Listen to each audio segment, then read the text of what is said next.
Surgiu a sua literatura? Como que você começou a escrever? De onde surgiu a escrita para você e a arte em geral?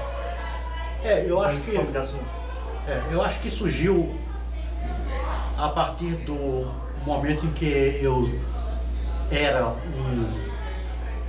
um garoto tímido e me transformei num adolescente tímido, e escrever foi para mim uma maneira de ver o mundo, de sentir o mundo, de sair dessa minha prisão da timidez. Escrevendo, eu ampliei meus horizontes.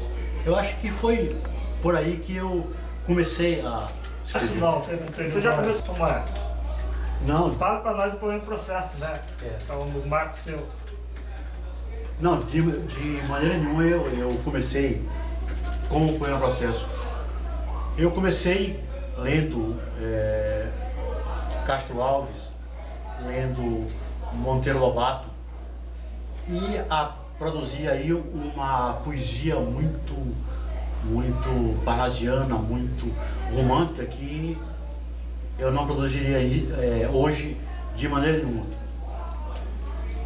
E a minha poesia foi evoluindo à medida em que eu fui lendo bons autores. Eu acho que esse é um caminho natural para qualquer poeta, ou escritor. Eu não posso conceber uma pessoa que escreve, seja poesia ou prosa, que não tenha uma intensa leitura. Eu cresci como poeta em cima de bons autores.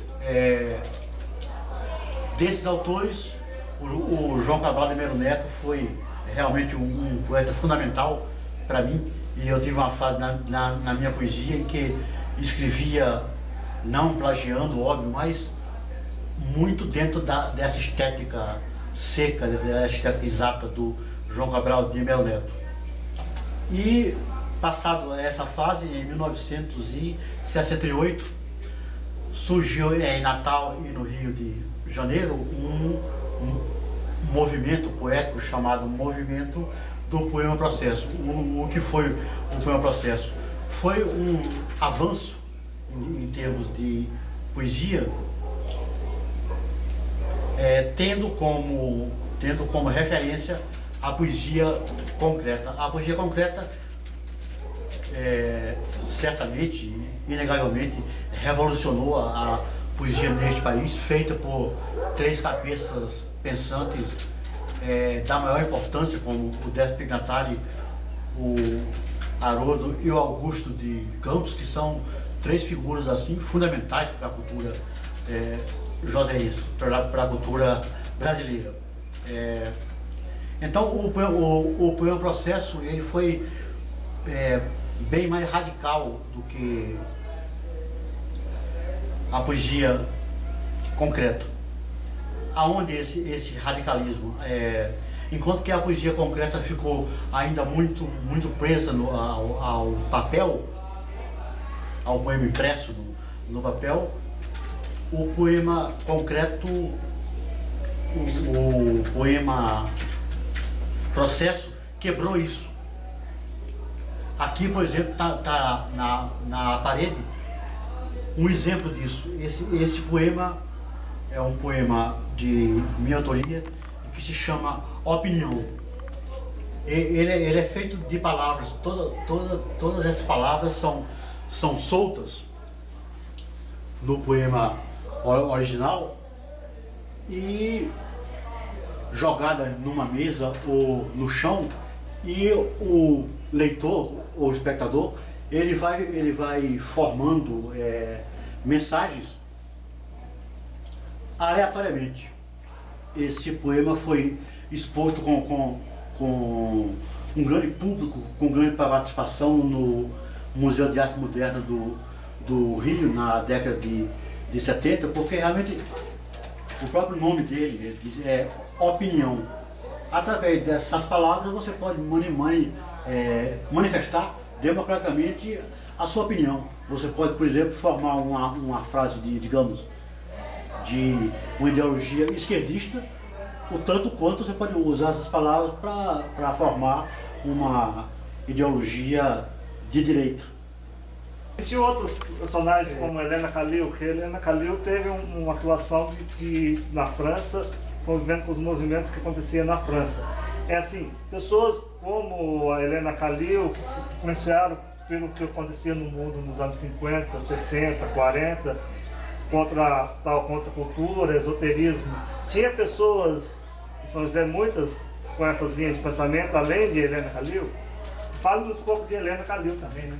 Ah, sim, você falou de uma grande figura, assim, fundamental na cultura de São José, que foi uma revolucionária, Helena Khalil, como professora do João Cursino.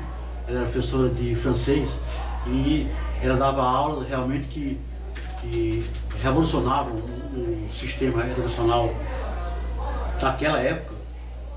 E a Helena Khalil foi uma grande personalidade no sentido de ousar mesmo, fazer um movimento bastante ousado e atrevido para a época. Tem um episódio que ela, morando em São Paulo, participou lá de um grupo existencialista e saiu uma reportagem na então revista Manchete, ela de pé no chão e de bata indiana, junto com outros intelectuais lá de São Paulo. Essa revista chegou às bancas de São José na época e a família dela, uma família bem tradicional em São José dos Campos, teve um ataque.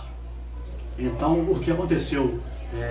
Eu fiquei sabendo que o pai dela recolheu todas as revistas nas bancas de São José, para que a filha dele não fosse vista como uma existencialista maluca em São Paulo. E hoje, por exemplo, um exemplar dessa revista Manchete é uma raridade, porque eu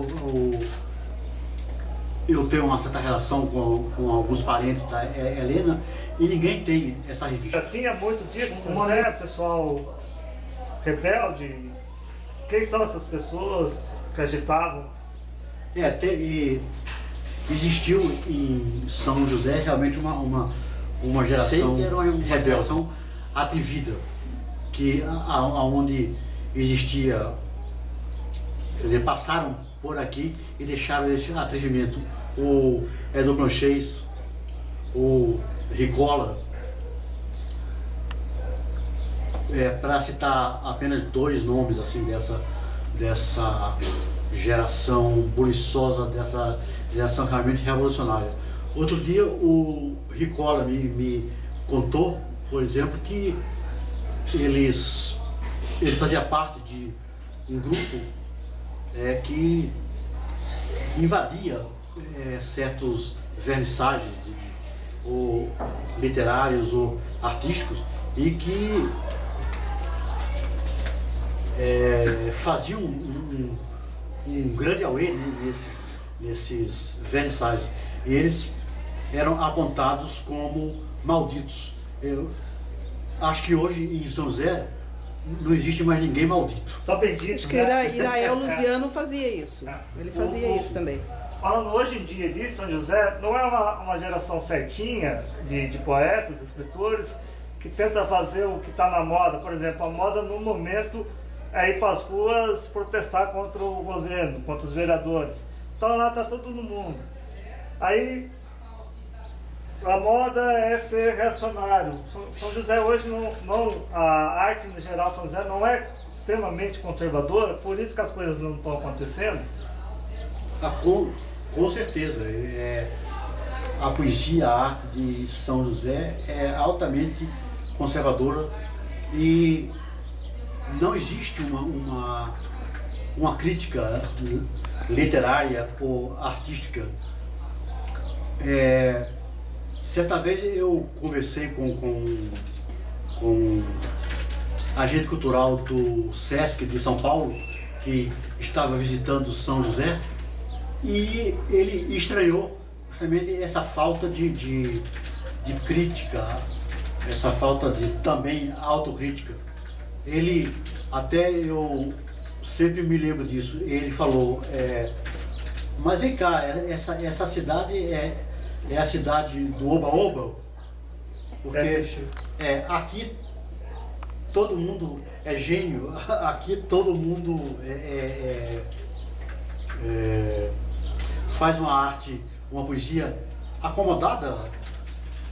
Aí não existe na imprensa um crítico literário, que é uma coisa realmente absurda. Quem fez esse trabalho de crítico literário, mas durante muito pouco tempo, infelizmente, ele faleceu, o Paulo Nobre, ele tinha um espaço no Vale Paraibano, mas do Vale Paraibano de então.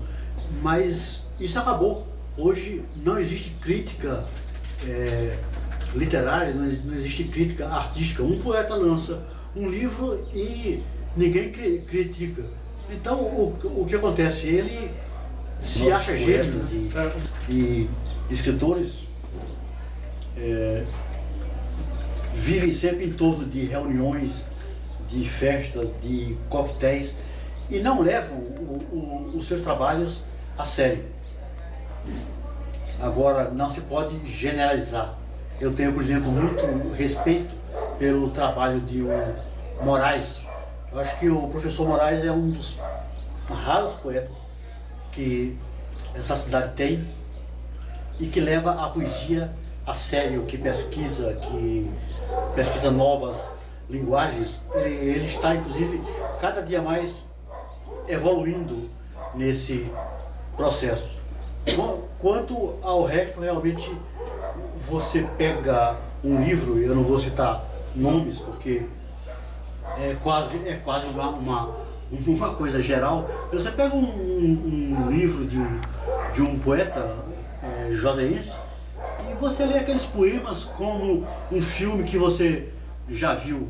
Aquilo lá é uma poesia, digamos, Fernando Pessoa, Vinícius de Moraes, que já fizeram essa poesia lírica, isso com bastante talento. Então ficar repetindo esse lirismo realmente cair num buraco negro, num beco sem saída.